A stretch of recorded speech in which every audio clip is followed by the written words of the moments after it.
What is up?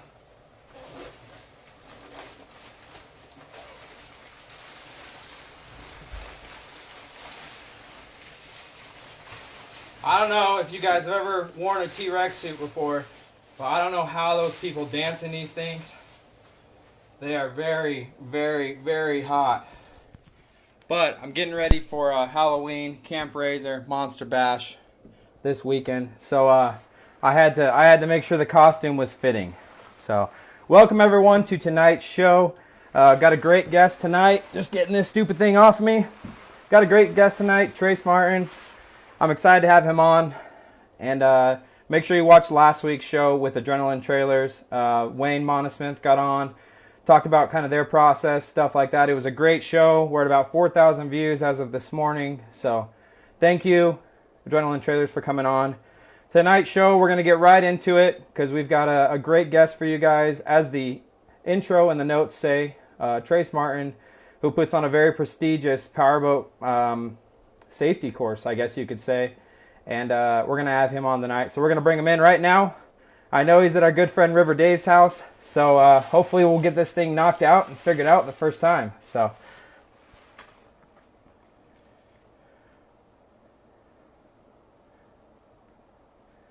all right.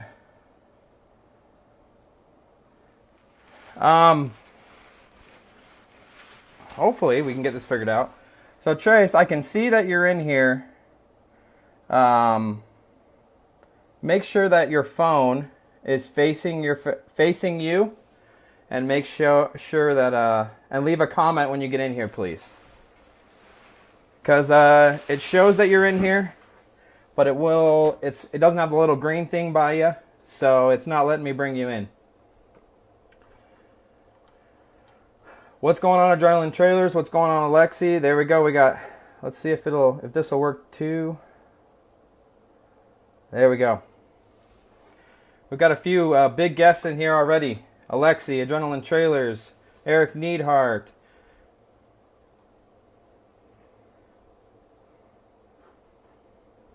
Says it's adding right now.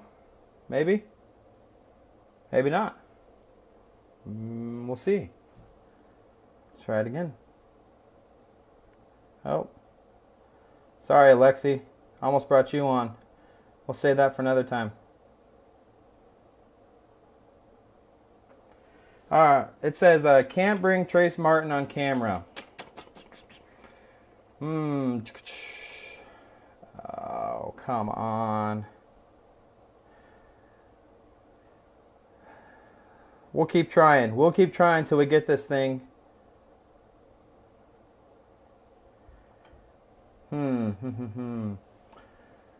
All right. Let's see if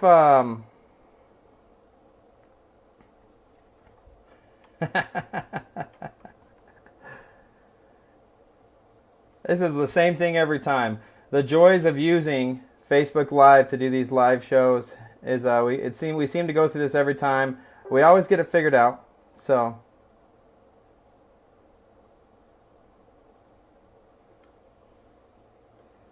I believe that his Wi-Fi is on.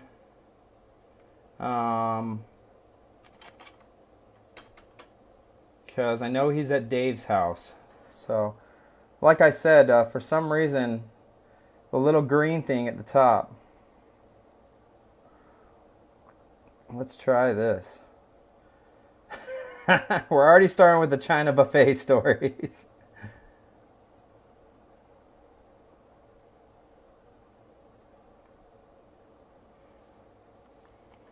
All right, let's, Alexi, I like your idea. Beer then. Let me see if I can figure out why we can't get him on. Oh, there we go. Trace Martin wants to be in your video. We're going to prove that one.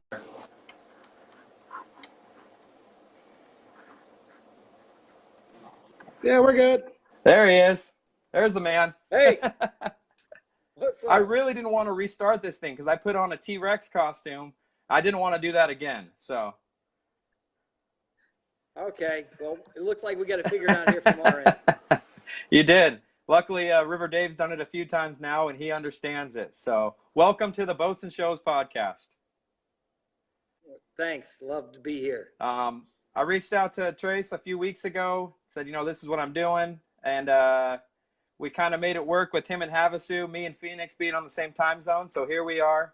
Let's just get right into this thing. And Trace, you mind giving us a little history, introduction, kind of who you are, and then kind of moving into what you do for a living?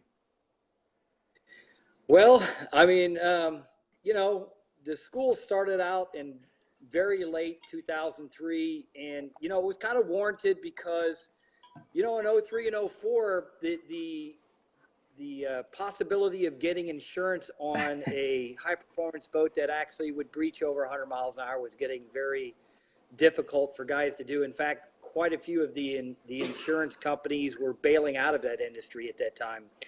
And, I just was trying to figure out, would it be better for me to just keep building boats and rigging boats for people, or maybe we could make a difference by making people safer drivers. So spent quite a bit of time putting together a real good curriculum that would, highlight what was safe and what was not safe to do in a power boat, whether it be a catamaran or V-bottom.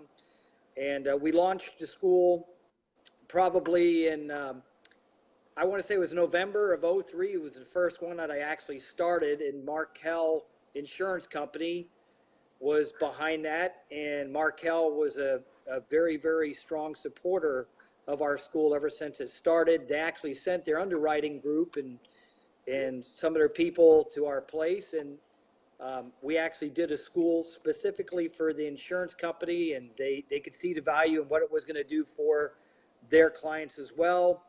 And at that same time, that's about when Brad Schoenwald kind of came into the picture, and he was there checking it out. And, here's a guy that he's in the Coast Guard, so he knows how to drive boats and, everything. But I think he realized the entire potential of what this could actually do, bringing real skill sets and human performance skills to people. So, he's been aboard helping out, and he's part of the entire thing what we do here with training. So him and I are both out on the road, in sometimes different locations and cities doing boat training. So it's been going on now for 15 years. So we're very happy and proud to try to make the waterways safer and make people really, really good boat drivers. I mean, that's what we thrive for every single day. 15 years, that's quite the accomplishment. That's a very, well-ran business to be able to keep it going for 15 years. Obviously, you've got a good foundation. People believe in what you're doing because they keep on coming back to you. Exactly. And you know what?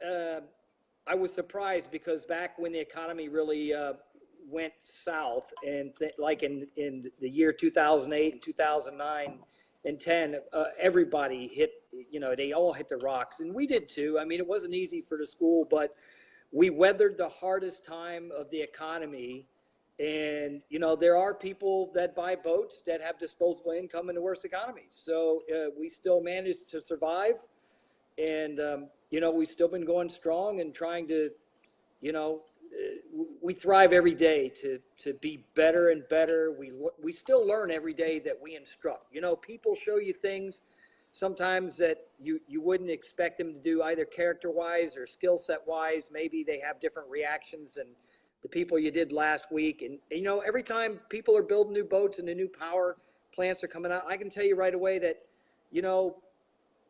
a boat that's very similar I drove a year ago won't perform the same that I'm driving today, because either, the setups are different or something. So you always got to get on top of your game. You always want to be able to give your driver the best information you can receive, and you want to sit there and make sure that he's proficient. I mean, when we work with these guys, we try very hard to make sure that we don't want them to just get through with the most minimum proficient level of operation. We want them to get through with at least a good medium proficient level, that they can at least do it to a medium way. We want them to be a good driver because they're an extension of us at the end of the day. Yeah. Well, so one of the thoughts that just came to my mind while you were kind of talking about that is you talked about, the hard years, 2008. Obviously, there's people that have that disposable income that are still, coming to you and learning from you. But as we've gotten further and further away from that economy crash, what does your customer base look like now? I mean, who are you training and who are you giving these courses to? Is it normal people? Is there just as many normal people as there is people with disposable incomes, or, what does that look like? Well, that has changed over the last 4 or 5 years. I mean, we still get the people with disposable income, but you're going to get today. I'll tell you what, you'd be surprised. A big segment of our market that we're doing instruction now is center console. The performance center console is really coming on strong, so we're very busy with the performance center console. In the last couple of years, we just started doing like the performance sport cruisers. We can do up to like 70 or 80 feet. So we're doing just about everything. We do the small boats. I mean, listen, I've been on 20-foot Donzies all the way up to, the big fast boats that'll do 180. So, I mean, it's not like we pick and choose what we want to be on. We're just there to provide the proper instruction, no matter what size the platform is, whether it's a catamaran or V-bottom, no matter if it's a 20-footer all the way up to an 80-footer or even more than that. We're just trying to provide the proper amount of proper level of training and give them the proper expertise for operating. So I asked this, I'm going to throw this one in there because this was a question that I asked Dave when I had Dave on the show. But I'm going to ask it to you in a different way. What's the fastest you've gone in a boat safely? Just a little bit over 180. There you go. and you know what? That's, people don't recognize how fast that is, because once you even get going over 150, you really can't correct things that go wrong that easy once they start going that fast. And I think, there's a lot of people that would love to just go 5 miles an hour faster than the next guy. And the quest for speed never ends. But the truth of the matter is, when you start going that fast, the consequences of something going wrong, and you name it, something comes up in the water, a wave that you can't predict, or you've got an obstruction in the water, at that speed, you can't turn the boat, you can't fix the problem. And, some people are going to find out one day it's lights out. You just can't fix it. So I don't really encourage people to go that fast unless it's, tranquil water conditions, no one's out there. It's a day that you can, take a little bit of risk without the complications. Well, and so Alexi's in here, and Alexi's throwing out, break a prop or lose hydraulics. He's as the mechanic, break a tie bar. He's going through and, naming the little things that could go wrong as you're going that fast, Absolutely. And that's what I'm talking about. And it's always in my mind when we go that fast. We have guys that we have to do instruction, and you have to get them within 10% of what their boat can actually do, so you can actually provide that certification. So if you can't see the customer demonstrate that he can operate the boat up to the limit and get it back, safely, you can't certify him. So in the back of my mind, when someone's going that fast, I'm thinking, man, if a steering hose broke at this speed, or a motor locked up, or a drive locked up, I'm in trouble. And so is this guy. Yeah. So it's in the back of my mind every day when I go on one of these boats that, the possibility of something going wrong can always happen. Yeah, definitely. Now you're a big promoter of Lifeline vests, correct? Talk about, Yes. the safety involved with those and why you are such a big promoter of those. Well, because I don't think that there's anything else out there that's going to provide the performance standard that is going to be able to take care of my body right now. I mean, listen, when I wear a jacket, I'm going out there wearing a jacket that I know if something goes wrong, that I've got some level of protection, both, for some impact, hitting the water, trying to keep my body where my head is in an upright, up position where I can breathe air. Because most people don't understand that when you hit the water at any speed, your body goes into shock, and, your lungs shut down, the brain tells them to, and most people will sink. And some people are, they're not even conscious when they hit the water. So the jacket's got to be there to do the job, and it's not going to jump out the boat and jump on your body. So you got to wear it. Is that kind of a make or break thing for you? Like when you go out with customers, is that kind of a requirement for them that they wear a Lifeline? Absolutely. In fact, we bring I bring the lifelines with me everywhere, and I think Brad does as well, because we're not going to let somebody else go on a boat with, a standard Coast Guard thing. We make them wear the jacket because we know if something goes wrong, it's probably the only jacket that's going to save everybody. And I won't drive the boat if someone else is in the boat with a different kind of jacket. They have to wear the jacket. It's the rules. So kind of another safety factor. Lexi wants to know, helmet or not, canopy versus open. He wants to hear your take on it. So it's kind of a two-part question. Okay. I get the helmet for the instance if you were a boat racer, mainly because of the impact of another boat striking you, another boat jumps on top of you, or anything. But there's also drawbacks to a helmet. You got to think about this. So if you're wearing a full face helmet, you hit the water, the helmet could grab the water and it could snap your neck. Now, if I was a guy that wanted to save someone's life, even if I was a paramedic and I know a guy's got a helmet on and he's in the water and he needs to get air to the airways right away, trying to pull a helmet off somebody that may have a neck injury is going to create a problem. So I don't know that the helmet is actually going to be the right thing for the consumer to be operating a boat. So, I got to say, I understand Mercury test pilots, they're testing the boats and their guys are putting the boats through a lot of hard conditions and hard turns. And I understand they want them to wear a helmet to protect their noodle. I get it. But I don't think for the average consumer, it's something they need to be wearing because, at the end of the day, it's going to be hot. They're probably not going to hear very well. All the other things. Now, going to the canopy thing, I understand everybody believes that the canopy would be safer, but I got to tell you something right now. I don't know about that one.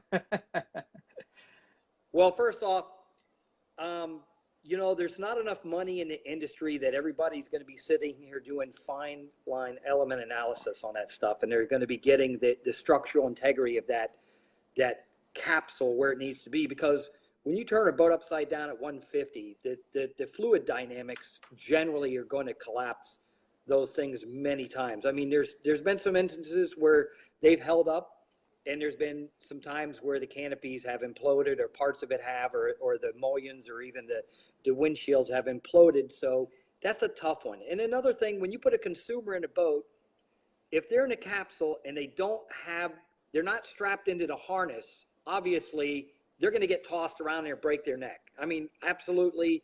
If they're not even strapped in and they hit some rough water, they're going to hit their head on the ceiling. They could break their neck that way or anything. And here's the other thing. If you're going to capsulize people and you've got people in the boat that don't know how to properly escape, because we've already seen that even some of the best trained boat racers have gotten a situation where they can't get out of a boat. Imagine consumers. You put 5 or 6 consumers in a capsulized boat, and it turns over. Do they know where to grab for the air regulator? The air regulator, is it on? Did someone turn on the air tank? Or, when's the last time it's been inspected? It's maybe out of air, So how are people going to breathe? Because once a boat turns upside down, it's going to start filling with water. So you're not going to get that door open very easy either. You got to open a door and water's trying to rush in. That's going to make it tough. Some boats do have an escape hatch going out the bottom. I get it. But that has to be serviced all the time. And, they're built in the shape of a wedge. So the compression in the tunnel with the water can, jam those things tight. So sometimes, you got to work on those things. I just don't think it's a consumer friendly thing for people in that type of boat. And, the other thing, and I think everybody agree, they're very difficult to see out of. So if I go into a turn and the boat leans to the port, and I look through the window, I'm looking at the water. I can't actually see the boat to my port side a lot of times. Or, you can't see behind you real well or off your rear quarters.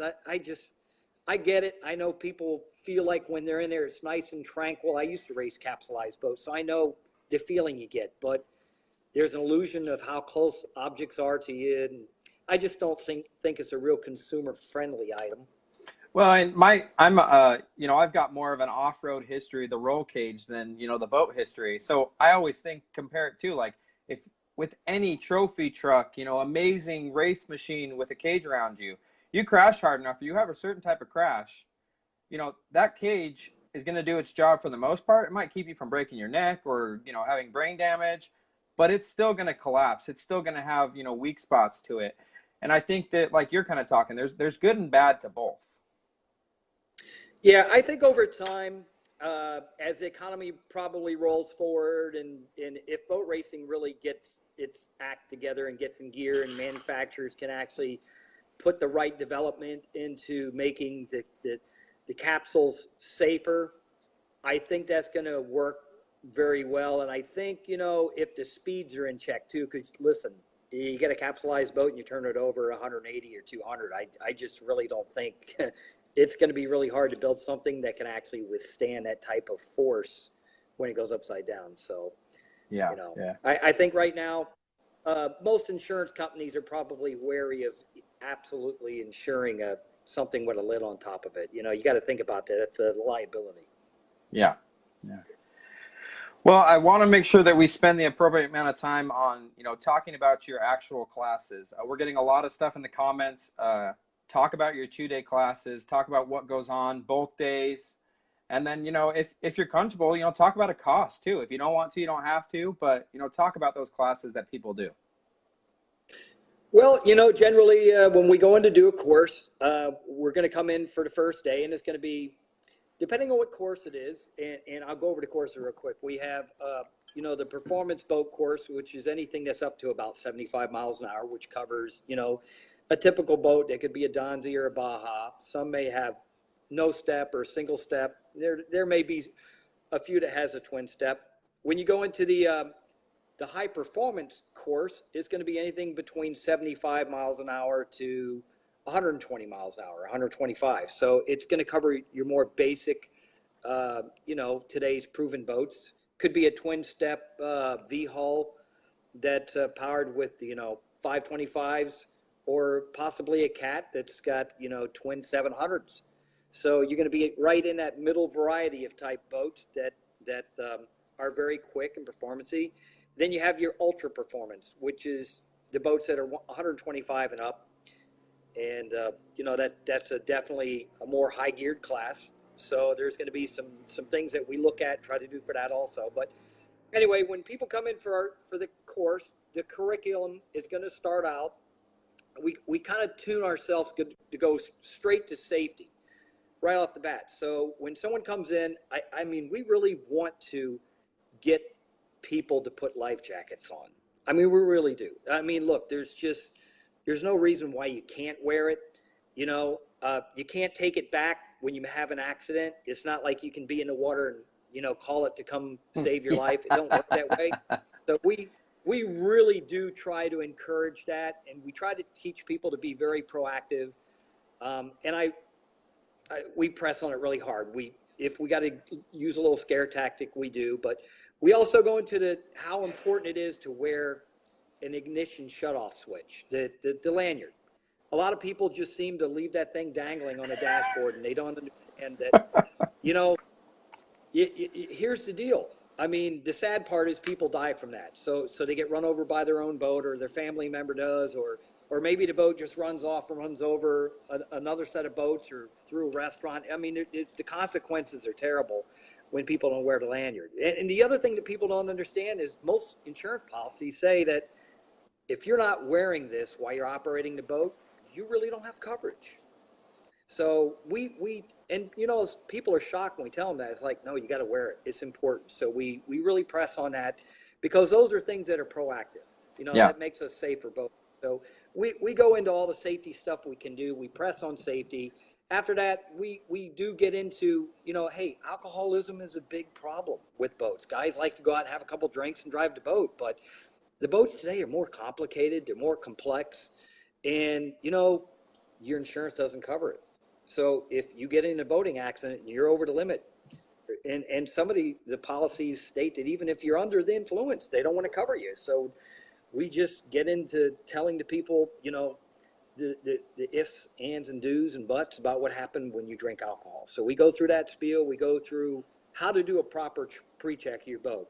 And I'm sure that Alexi and all these guys will tell you they've probably seen quite a few accidents from boats that have went out and had a loose steering tie bar or a loose steering component, and it's an accident that could have been prevented if the owner would have checked it before he got it in the water. So we teach people how to do the proper pre-check. Then we're going to start getting into hull technology. So we start getting into how twin steps work, you know, what's angle of attack and ventilation, how ventilated steps work, and, you know, how does a boat displace water? You know, most people can't even tell you that, how they even get on plane. We go through all the high pressure, low pressure areas. We go through everything. We put the boat into a turn. We show what drives are affected in turn, which ones are not, and how the upper extremities of weight are going to take over the boat, and how weight is shifting and pressure gradients are shifting. And we, you know, we go very detailed into how, you know, there are human error factors in losing control of the boat, but there's some things that the boat does that people just don't know that cause loss of control. So we expose that. And we do the same thing for the cat. We get into cat technology, you know, like air entrapment features, vertical tunnel wall loading, spray rails. We just kind of get into this, the same talk with the cats, you know, how loss control happens, how pressure gradients are changing, which outdrive has control of the boat most of the time under power. And we go through the same spiel. Once we get through with all our hull technology, we get into trim position. You know, people a lot of times will just set the trim and drive their boat, and they figure, you know, it's safe. It's safe if we just leave it at the trim position. But trim is leverage. It's a tool. So we teach people how to use those tools to leverage the water conditions in their favor. You know, you got a big nail, drive the hammer harder. So you get in rough water, you know, you start using the sharpest part of the boat, start penetrating water. And we also get into what trim positions you need for turning and all those things. So we, you know, we try to make a good impression on trim so that people use it properly.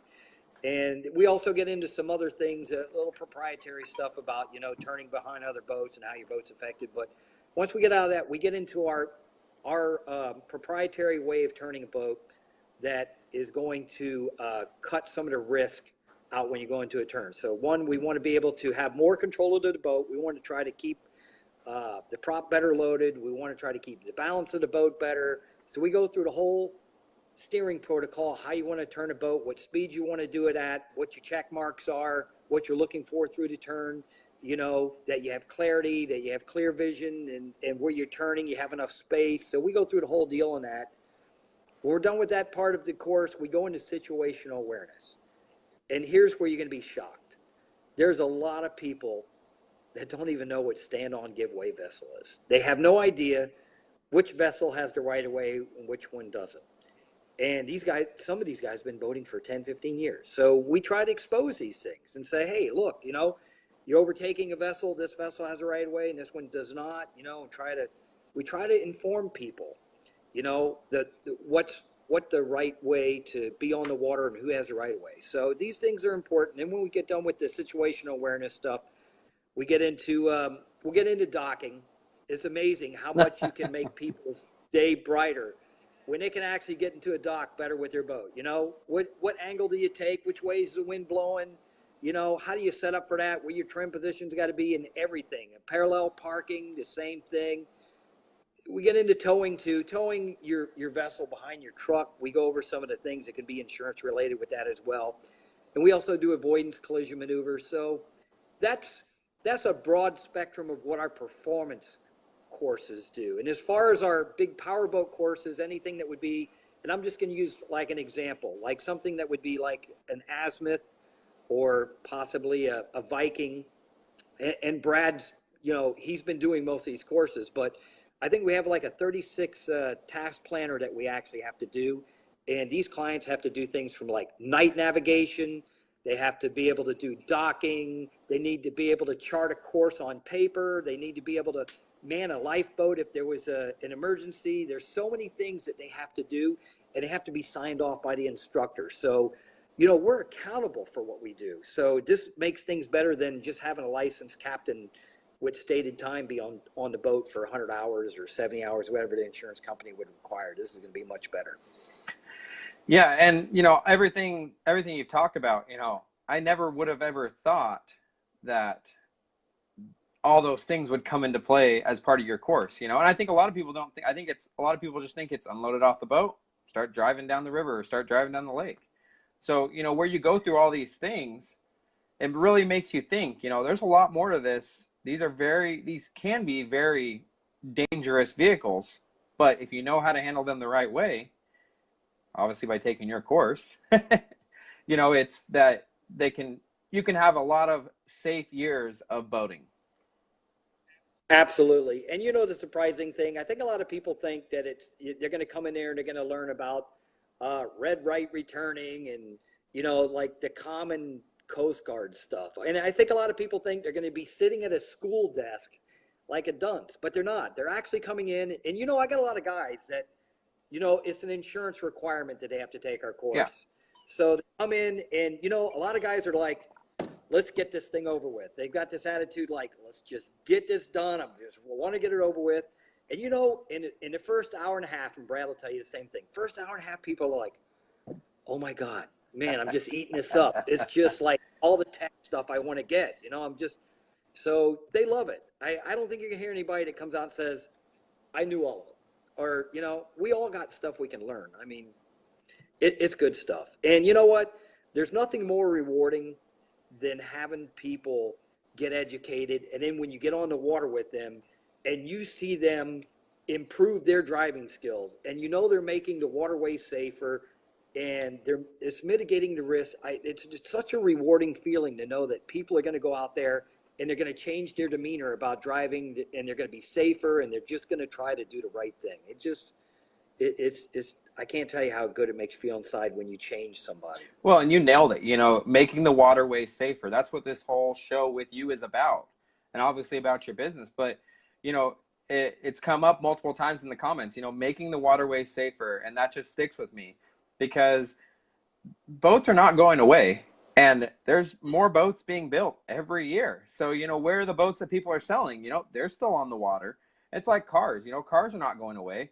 Why do we in Phoenix at 2:00 in the afternoon on a Tuesday afternoon, do we have 8 lanes of traffic? It's the same thing with boats. They're not going away. And so it's great to have people like you that put these courses together and are making our waterways safer. Well, thank you very much. I appreciate that. All I can tell you is, yes, the waterways are getting busier. There's no doubt about it. There's getting to be a lot, and the boats are getting more complex. They're getting a lot faster. They don't have brakes, and they don't turn like you think they do because they're mass on liquid, So it's not like you got a tire to the road, and you just can't put the brakes on either. So, you got to be able to forecast a lot farther down the waterway. You got to be able to recognize where everybody is and what everything's going on, and you got to pay attention to your own equipment as well. So it can be overwhelming for a lot of people sometimes. Definitely.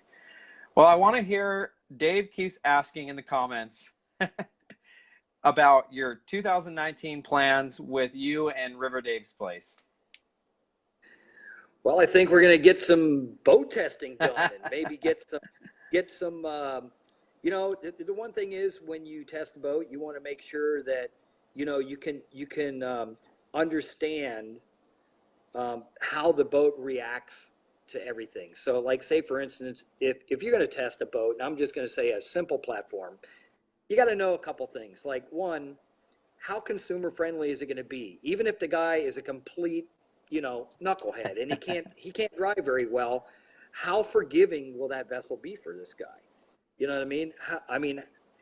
These are things that you need to know. And what's the mannerism of the boat? You know what I mean? There's always, if you do a boat test and you can find these things out, you can always make that manufacturer go back to the drawing board and find a way to make it better. I mean, improve the safety on the water, improve the drivability of the product, and, take away that risk as much as you can. So I would love to get involved with that project where, we can drive the boats and some of that input can help the manufacturers. Well, and be truthful about it. I mean, no one likes to, read a story about something and it's the best thing you've ever seen. It's the best thing since sliced bread, but you go in to drive it and it's just not. And what's the credibility of the person that would say that? So, I mean, I think going out there and doing an honest driving, being able to provide what the input is of the boat and be honest about it so people can make a really good decision about it is important. Well, and as you're talking about this too, as you are testing boats, does this help you with your business, or as you're getting in different boats with different people to help them? Like, does that help you kind of know the mannerisms of their specific boat before they even drive it? Well, of course, one of the things that you have to do in my job is no matter what boat you get into, you have to figure it out like literally in 5 minutes. So if you're going to instruct this guy and you don't know the boat from Adam, you've never seen it, you don't know what size props are on, you don't know anything about it, but you got to get in it and you got to figure it out in 5 minutes and say, here's where your settings need to be to do all these tasks, right? So obviously doing that, I'm driving boats that manufacturers build, and I can tell the ones that are improving, and I can tell the ones that stay the same. So yeah, you can always tell that when you get into boats. There's some boats that the character of them, you're impressed. You say, wow, character-wise, forgiving, consumer friendly. You can just see the things when you start driving it right away.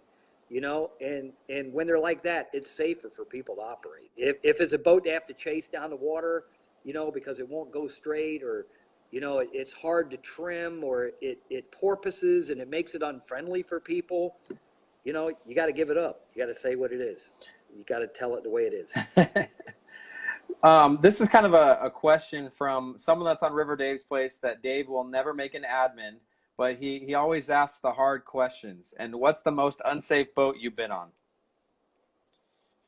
Well, you see, that would not be good for my business to mention. I mean, people ask me all the time, what is the best boat? I'll tell you this.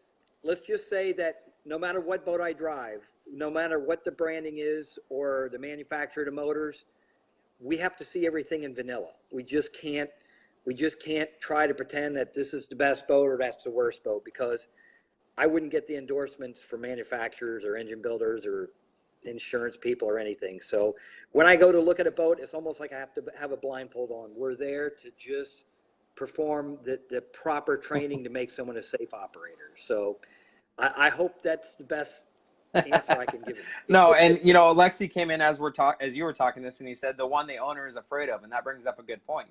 If you're afraid of what you're driving and what you have in front of you, you're going to be a completely different driver with, your manners are going to be different. Don't get me wrong. We have stepped on boats that are very difficult even for a professional to manage. And there comes a point where you have to maybe provide, how would I say it, a recommendation. Say, I recommend that maybe you go back to the manufacturer and maybe they can recommend better props, or there's some boats that maybe the boat was bought by, let's say, John Doe. John Doe bought the boat, and John Doe raised the drives and he put the wrong props on, and now the boat doesn't handle well, and consumer B buys it. You got to be able to say, hey, listen, it's not as good as it should be. And there's going to be the challenges for us. I mean, it's a tough position for us to be in, but every now and then you'll get a boat that's really hard to deal with, and you got to tell the customer when it's not right, because it's not safe. But you have to do it in a proper way, that you provide a recommendation. We don't ever want anyone to look bad in any way. We always just want to provide people with the truth if we can. Well, and if we're going down the road of kind of recommendations, I want to throw a scenario at you, and this is scenario related to me. And I know what Dave's answer was to me. I know what Alexi's answer was to me, but I'm fairly new to the performance boating world. What would you recommend as a good boat, because you've been in a lot of them, for a very beginner driver that's taking your course, that wants to take his family out and have a good time?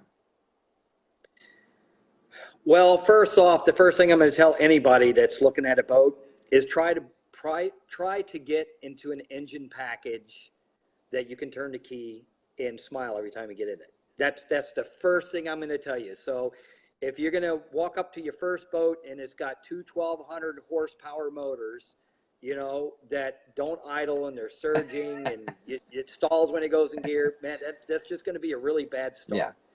Yeah. I wouldn't try to get anything that you can get over your head and speed wise either. I would try to get if you're going to get into the platform of a catamaran, you're going to want to get something maybe that can touch 100, but still has good, honest power in it. And, it's got enough length to take on the sea state or the water condition where you're going to operate. So if you're at Lake Pleasant, it's going to be calm most of the time. And you're going to get some days where the wind blows. You might get a 2-foot chop. So you're going to need something maybe around 30 feet, or 28 feet. I think you can manage that water very well with that boat, be very comfortable with the family. If you're going to get into a twin step boat, you're probably going to be all right. Anything that's going to be 30, 35 feet, same thing. Go to a really simple engine package that is not going to give you a headache. And, do your research and make sure that it's, not a boat that a lot of people have had complications in, or hey, you can look at past forums and you can look at anything and see, there's some boats that probably have been a little more problematic than other boats are. So I just tell people, don't go out there and try to go wide open all the time. First, get to learn the boat, get the proper education that you can, because that's important. Knowing how to get in front of a problem always helps. Definitely. Well, before we end this thing, Dave would really like to show the listeners and the viewers of this thing your hat. There we go. Dave and Alexi have been commenting about that the whole time. So, but I just want to tell them. What are they commenting about? Oh, they said they just can't see your hat, and I guess it's Dave's new design, and he. That's a good looking hat. That's a damn good looking hat. So, well, I just want to thank you for coming on. Kind of short notice, but also for coming on and kind of explaining about your business and how you are making the waterways safer. I know there's a lot of people that have been commenting on this. I'll have to go back through, but I know there's a lot of people that appreciate what you're doing, Trace, and I appreciate it. So, yeah, absolutely. I mean, look, if I was on the outside looking in, I'd be appreciating somebody doing that too. I mean, listen, like I said, there's nothing more rewarding than making the waterways safer. I mean, and I'm always going to work to do that the rest of my life. And Brad is the same way. He's a 22-year chief warrants officer.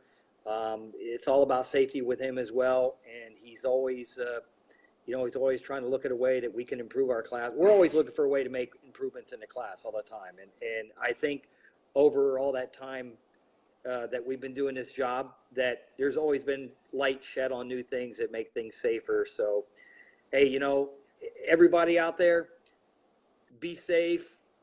Don't take risks if you don't need to. Forecast your water in front of you, and keep the waterway safe, man, because our insurance is all we have left. And if we get in too many boat accidents, it's going to go away, and it's going to be really hard to enjoy. Hey, remember, this is the last free thing you can do. You can't take a car and go down the road as fast as you want. You can't do it with a motorcycle. You can't fly a plane as low as you want. You got to file a flight plan. You can get in a boat though. You get on the lake or you can go in the ocean, and you can light it up and go to speed as long as traffic and weather and conditions permit. So I got to say, this is the last frontier. I just don't want the people to ruin it. So I really want everybody to go out there, be safe, and take it serious. These things are fast. Definitely. And the last thing I want to talk about is, and this is actually something I had on my notes that I forgot. Alexi said, talk about discounts after you take the course from your carrier. Talk about those discounts that kind of come into place. You know what? There's definitely certain underwriters that give us big endorsements through the class. So they either make it something that people must do and able to obtain insurance. But I know a lot of the carriers are giving discounts. I'm not sure how big they are, but most of the companies I think are like 10%. So if you got a guy that pays $10,000 a year and it's going to drop his rate 10%, well, the course pays for itself in 2 years or 3 years, pretty easy. So it's a no-brainer. And I know that some of the carriers, they're not making the school mandatory, but they're saying, if you go to the course, I can get you a much better rate. So I think, in a way that's working. Definitely. And, that's cool to hear, that these insurance companies, I know you work closely with a lot of insurance companies, but it's cool that they recognize that there is a difference from the consumers that take your course and come out of your course. So. Yep. And they're looking for us for certification. And just remember, just because you take the course and you pay the money doesn't mean you're certified. You have to demonstrate that you can actually, you know, do the proficiency level. Because we have had some people that's never made it through, you know, and insurance companies look to us, you know, to make sure that we're doing it the right way. So we have to be accountable. Well, that's great. It's all great information you've kind of you've presented with us tonight. And thank you, Trace, for coming on again. Thank you for what you're doing. Thank you, sir. Enjoyed doing it. And everybody out there, be safe, man. Be safe in the boats. It's important. All right. Thanks, man. Sure. Is River Dave coming in? And thank you. Hey, guys. Thank you, River Dave's Dave. Place. I took Trace's course, what was it, 6 years ago, 7 years ago, something like Yeah, exactly. that? Out in Florida. Where was it? Lake Weir. Lake Weir. We were out there at Jacksonville, Florida, if I remember right. And I came away, I went into the course thinking, oh, you know, this is all BS to get a discount on insurance. And I came away, I learned quite a bit. If you are driving a cat and you're going 40 or 50 miles an hour and the thing's leaning to the outside, take the course. They'll teach you to make it lean to the inside. And I can now confidently get into just about any cat that I've ever been in. And, you know, not to say you can figure it out in 2 minutes, but you can confidently get in them and drive them competently with no issues whatsoever. And Trey's did that. Before I met him, I'd drive some of those boats and I'd say, why is this goddamn thing always leaning to the outside until you go 80? And now you know how to do it. So thank you, Trey, for making the water safer. You're welcome, sir. All right. You guys have a good night. You too, man. Talk to you later. Thanks again. Thank you.